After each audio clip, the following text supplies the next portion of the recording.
Hola a todos, les habla Galanmón de nuevo, XD, y esta vez quise hacer un video sobre el tema de la Eucaristía, para aclarar ciertos puntos redundantes y usualmente no tomados a plenitud.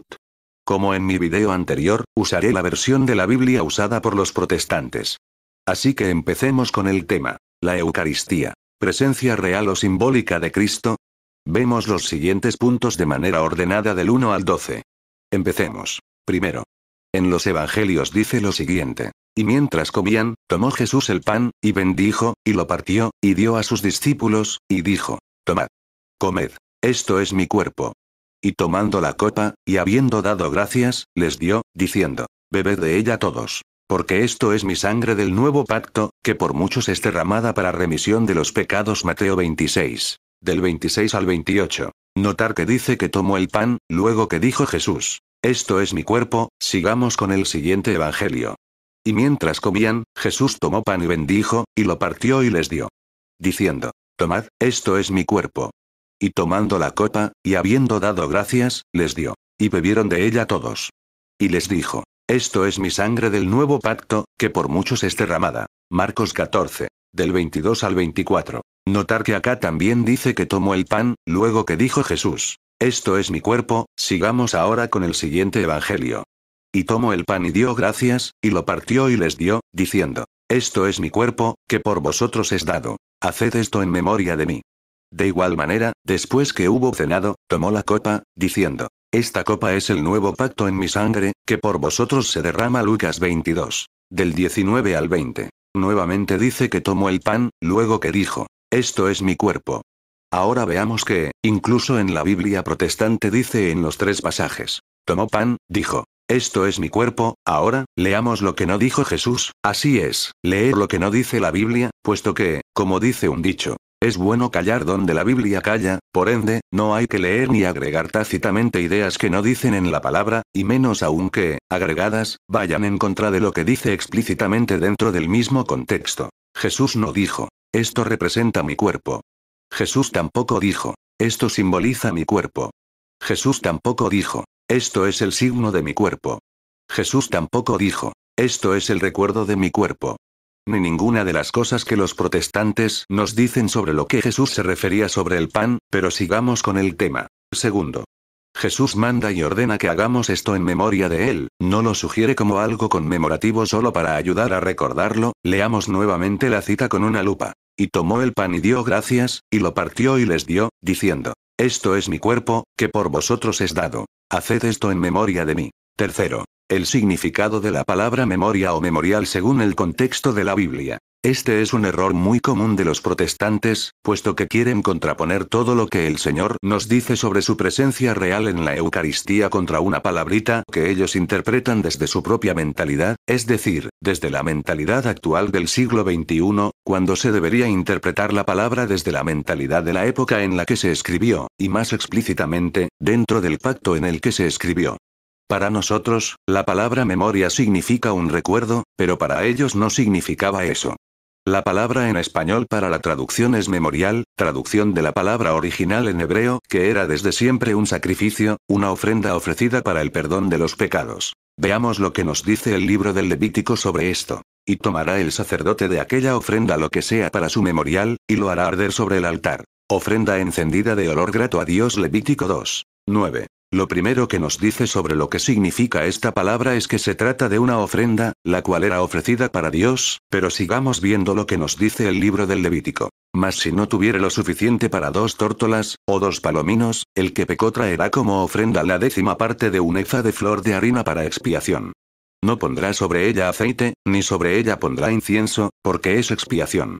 La traerá, pues, al sacerdote, y el sacerdote tomará de ella su puño lleno, para memoria de él, y la hará arder en el altar sobre las ofrendas encendidas a Dios. Es expiación. Levítico 5. Del 11 al 12. Como vemos, lo que nos dice este pasaje es que es una ofrenda que era ofrecida en el altar, pero además nos dice que era para la expiación. Incluso, nos detalla que la memoria se trata de un tipo de pan, que incluso, según el tipo de sacrificio, especificado por Pablo. El de comunión, a diferencia del holocausto, era comido por el sacerdote y por los demás presentes. Veamos lo que dice Pablo. La copa de bendición que bendecimos, ¿no es la comunión de la sangre de Cristo? ¿El pan que partimos, no es la comunión del cuerpo de Cristo? Primera de Corintios 10, 16.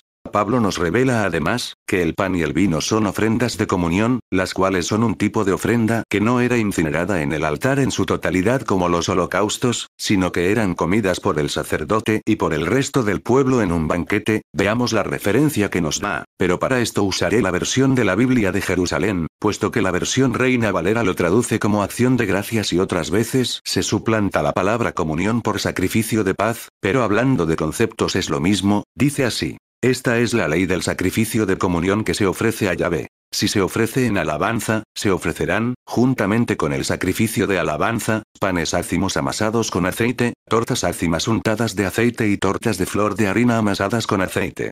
Se añadirá esta ofrenda a las tortas de pan fermentado y a sacrificio de comunión en alabanza. Se reservará una pieza de cada clase como ofrenda reservada a Yahvé y corresponderá al sacerdote que derrama la sangre del sacrificio de comunión.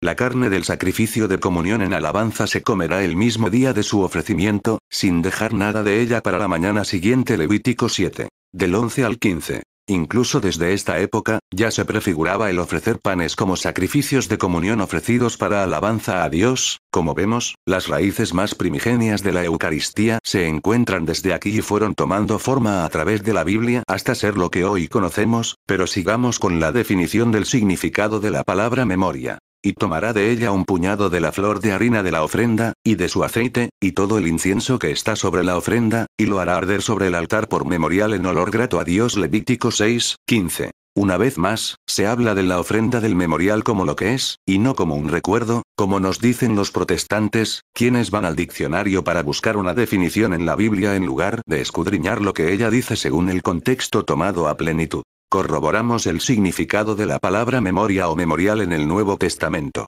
Él, Cornelio, mirándole fijamente, al ángel, y atemorizado, dijo: ¿Qué es, Señor? Y le dijo: tus oraciones y tus limosnas han subido para memoria delante de Dios. Hechos 10, 4. ¿Necesita Dios algo para no olvidarse de las cosas?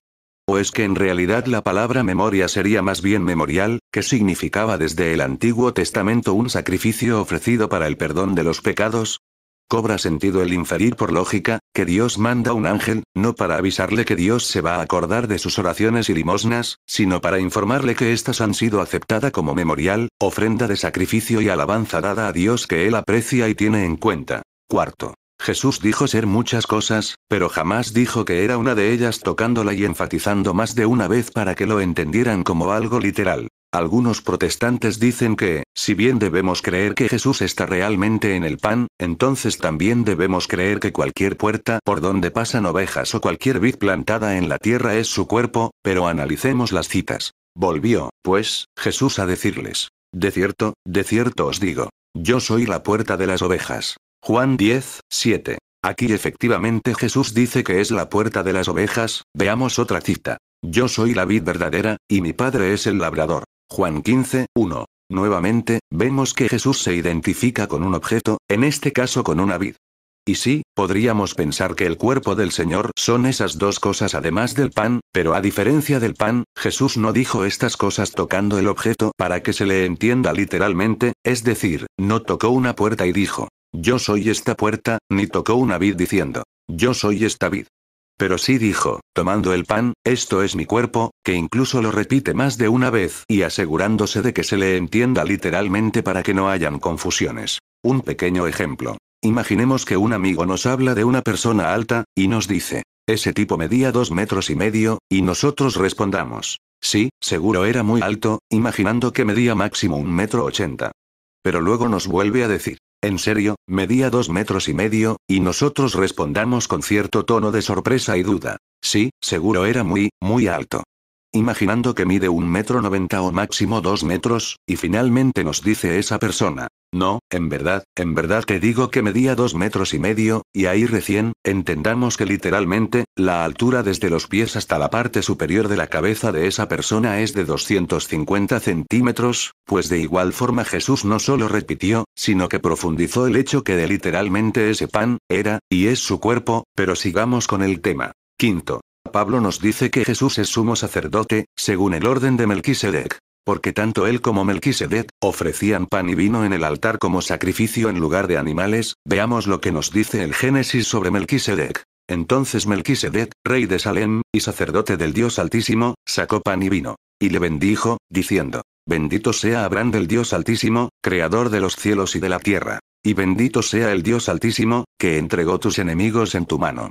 Y le dio a Abraham los diezmos de todo. Génesis 14. Del 18 al 20. Ahora, veamos la observación que nos da Pablo sobre este detalle tan importante de ofrecer pan y vino en el altar, donde Jesús entró por nosotros como precursor, hecho sumo sacerdote para siempre según el orden de Melquisedec. Hebreos 6, 20. Aquí, otra referencia de Pablo. Porque los otros ciertamente sin juramento fueron hechos sacerdotes. Pero este, con el juramento del que le dijo: Juró el Señor, y no se arrepentirá. Tú eres sacerdote para siempre, según el orden de Melquisedec. Hebreos 7, 21. Como vemos, Pablo iguala a Jesús con Melquisedec por el hecho de que tanto Jesús como Melquisedec ofrecían pan y vino como ofrenda, puesto que ese era el rol de los sacerdotes. Incluso, Jesús no solo es sacerdote, sino sumo sacerdote según el orden sacerdotal de Melquisedec. Sexto. Jesús corregía cuando sus oyentes entendían las cosas por literales cuando eran referidas solo en sentido figurado. Este es un punto importante en el hecho de saber que Jesús literalmente dijo que para que permanezca dentro de nosotros y para ser resucitados en el día postrero, había que comerlo. Aquí las pruebas que demuestran que Jesús siempre corregía cuando se le entendía literalmente una idea figurativa.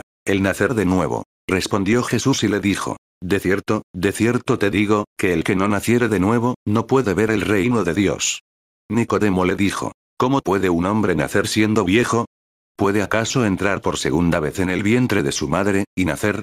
Respondió Jesús: de cierto te digo, que el que no naciere de agua y del Espíritu, no puede entrar en el reino de Dios. Juan 3. Del 3 al 5. Aquí, las personas le habían entendido que para entrar en el reino de Dios, literalmente había que hacerse un niño y meterse en el vientre de su madre para salir de nuevo de la matriz, pero Jesús, al ver que le entendían de manera literal algo referencial y figurativo, no tardó en aclarar la idea, explicando que se refería al bautismo, la levadura de los fariseos.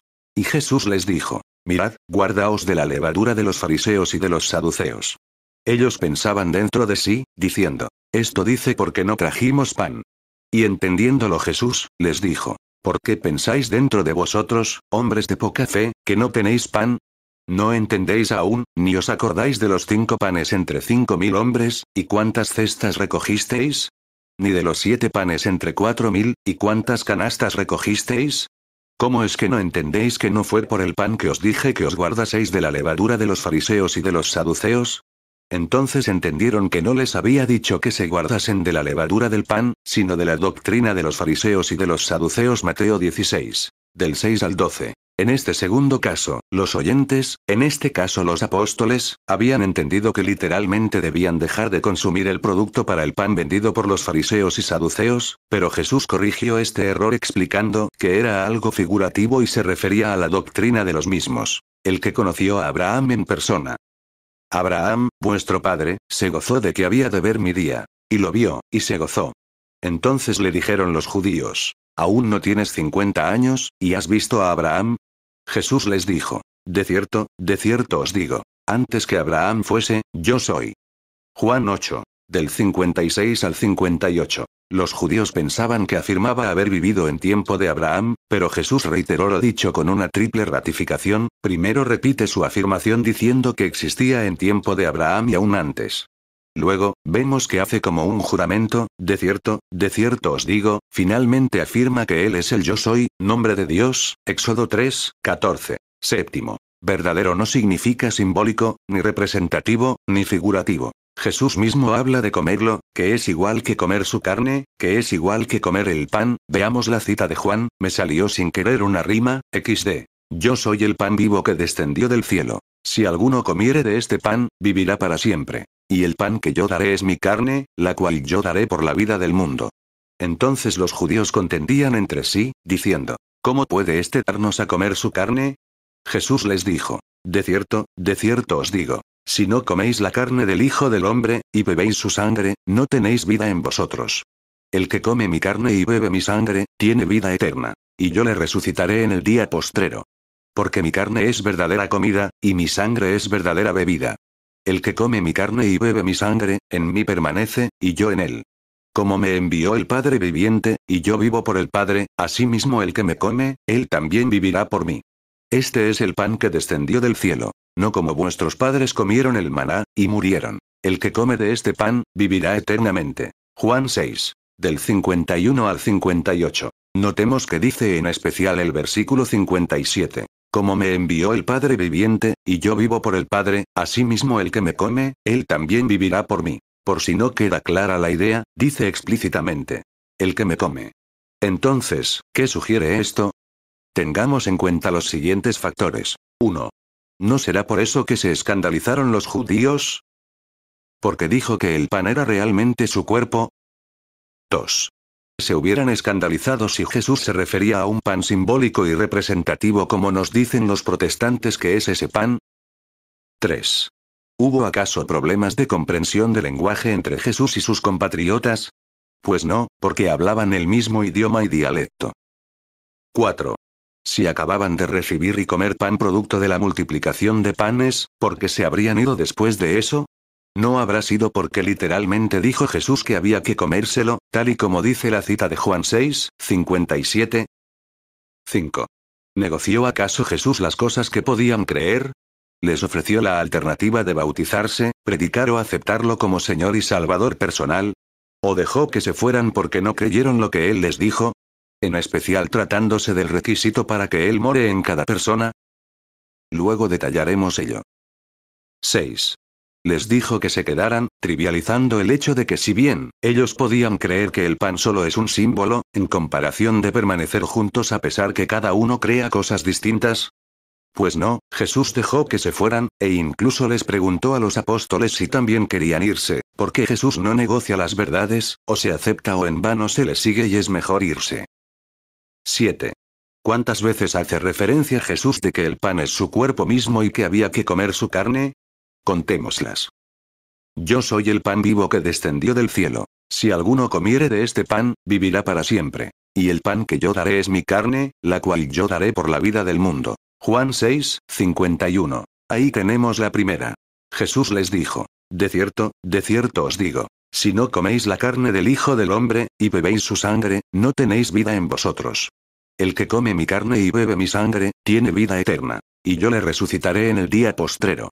Porque el que come mi carne y bebe mi sangre, en mí permanece, y yo en él. Juan 6. Del 53 al 55. Ahí tenemos la segunda. El que come mi carne y bebe mi sangre, en mí permanece, y yo en él. Como me envió el Padre viviente, y yo vivo por el Padre, asimismo el que me come, él también vivirá por mí.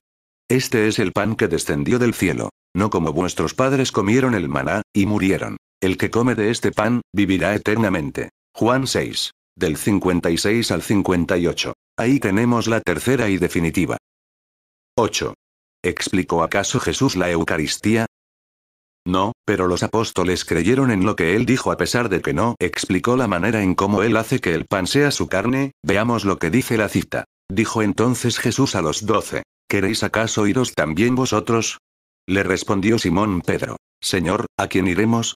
Tú tienes palabras de vida eterna. Juan 6. Del 67 al 68. Vemos que Pedro no entendió, pero tuvo verdadera fe en las palabras que Cristo dijo, confiando más en ellas que en su propio sentido común. 9. ¿Cuál fue el resultado de las palabras de Jesús para los que lo siguieron convenientemente porque se llenaron el estómago después de comer panes y peces producto de la multiplicación? Desde entonces muchos de sus discípulos volvieron atrás, y ya no andaban con él. Juan 6, 66. Respuesta: se fueron los incrédulos, porque como dice Pablo, la fe viene por el oír y el oír por la palabra de Dios. Romanos 10, 17. 8. Los protestantes dicen: el espíritu es el que da vida. La carne para nada aprovecha. Las palabras que yo os he hablado son espíritu y son vida. Juan 6, 63. Eso no nos lo deberían decir a nosotros, sino al mismo Cristo, puesto que para no aceptar que el pan es verdaderamente el cuerpo del Señor, como dice explícitamente Pablo, hacen de la carne mundana a la que se refiere Jesús la misma carne de la que habla Jesús, teniendo más o menos este diálogo. Jesús dice: el que come mi carne y bebe mi sangre, tiene vida eterna. Y yo le resucitaré en el día postrero. Porque mi carne es verdadera comida, y mi sangre es verdadera bebida. El que come mi carne y bebe mi sangre, en mí permanece, y yo en él. Juan 6. Del 54 al 56. Los protestantes le responden: Señor, la carne para nada aprovecha, tu carne, para nada aprovecha. Entonces, tenemos por un lado lo que dice Jesús sobre su carne y por otro lado lo que dicen los protestantes. Juzgue usted mismo. Noveno. Los protestantes piensan que el hecho de que el pan sea el cuerpo de Cristo excluye el hecho de que Jesús esté en los que creen en él. Ellos dicen que no necesitan ese pan porque Jesús está en sus corazones. Pero el mismo Señor no excluye ambas cosas, sino algo más perjudicial para los protestantes. El que come mi carne y bebe mi sangre, en mí permanece, y yo en él. Como me envió el Padre viviente, y yo vivo por el Padre, asimismo el que me come, él también vivirá por mí. Juan 6. Del 56 al 57. Jesús condiciona el hecho de permanecer dentro de los que en él creen comiendo el pan. Recordemos que Jesús dice a los apóstoles, luego de aceptar las palabras de Jesús y luego de recibir el pan de su cuerpo en la última cena, enseñándoles que guarden todas las cosas que os he mandado. Y he aquí yo estoy con vosotros todos los días, hasta el fin del mundo. Amén. Mateo 28, 20. Pero los apóstoles ya habían recibido el pan del cuerpo de Cristo, pero los protestantes pretenden usar este pasaje para decir que no necesitan comer ese pan para tenerlo dentro de ellos, pero ignoran que Jesús no dijo: estoy con todo aquel que desea creer en mí, aunque no coma de este pan que es mi cuerpo, o similares. Se lo dijo a los apóstoles quienes ya habían aceptado que el pan es el cuerpo del Señor. Ellos se incluyen dentro de esa promesa que hace Jesús sin cumplir el requisito para tenerla, el cual es, como el mismo Jesús dice, comer su carne. El que come mi carne y bebe mi sangre, en mí permanece, y yo en él. Juan 6, 56. Décimo. Pablo se refiere al pan y al vino, pero habla del cuerpo y la sangre del Señor, no de símbolos. De manera que cualquiera que comiera este pan o bebiera esta copa del Señor indignamente, será culpado del cuerpo y de la sangre del Señor. Por tanto, pruébese cada uno a sí mismo, y coma así del pan, y beba de la copa. Porque el que come y bebe indignamente, sin discernir el cuerpo del Señor, juicio come y bebe para sí. Por lo cual hay muchos enfermos y debilitados entre vosotros, y muchos duermen. Si, pues, nos examinásemos a nosotros mismos, no seríamos juzgados. Mas siendo juzgados, somos castigados por el Señor, para que no seamos condenados con el mundo. Primera de Corintios 11. Del 27 al 32. Vemos que San Pablo dice en referencia al pan, el cuerpo del Señor. Sin embargo, San Pablo no dice, lo que representa el cuerpo del Señor. Tampoco dice, lo que simboliza el cuerpo del Señor. Tampoco dice, lo que es el signo del cuerpo del Señor. Tampoco dice, lo que nos sirve de recuerdo del cuerpo del Señor, etcétera, etcétera. 11. Los símbolos no condenan.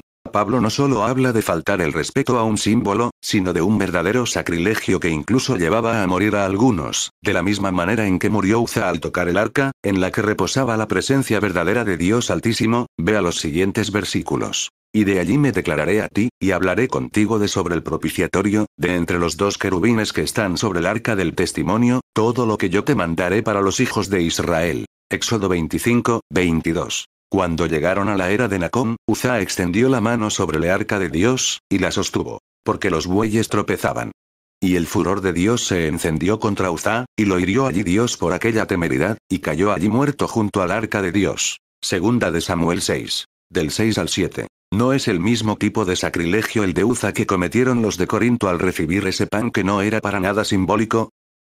Juzgue usted mismo. 12. El pan protestante no es la Eucaristía. Hay una gran diferencia para Pablo entre el pan que comían ellos por su cuenta con el pan que comían ellos junto con Pablo, quien había recibido autoridad de parte de los apóstoles por medio de la imposición de manos. Cuando, pues, os reunís vosotros, esto no es comer la cena del Señor. Primera de Corintios 11, 20. Compare con el pan que comían ellos junto con Pablo. La copa de bendición que bendecimos, ¿no es la comunión de la sangre de Cristo? El pan que partimos, ¿no es la comunión del cuerpo de Cristo?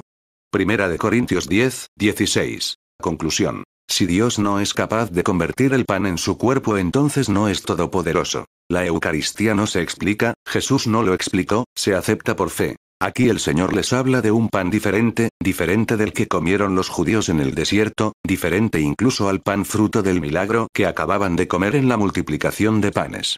Cabe preguntar, Si Jesús se hubiese referido a que el pan es un símbolo de su carne, ¿se hubiese ido y dicho que es muy duro lo que dice? Obviamente que no, como Jesús se refería a que su carne era el pan, por eso no lo pudieron asimilar, así que, creyeron y lo siguieron luego de la multiplicación, felices porque les llenó la panza con harina y peces, pero luego lo abandonaron cuando les dijo estas cosas. ¿Es hace un buen cristiano? ¿Hicieron esto los apóstoles? No, Cristo exige nuestra fe y que creamos en su palabra por encima de lo que podamos creer, sentir o pensar. Exigió esto a los judíos incrédulos, pero se dejaron vencer por sus ojos carnales que no podían ver con los ojos de la fe. Espero les haya gustado este video moderadamente largo pero necesario. Para más información sobre temas de fe, no se olvide de visitar nuestra página de Facebook Defensa Católica y sobre todo de darle clic en me gusta, XD, Dios los bendiga.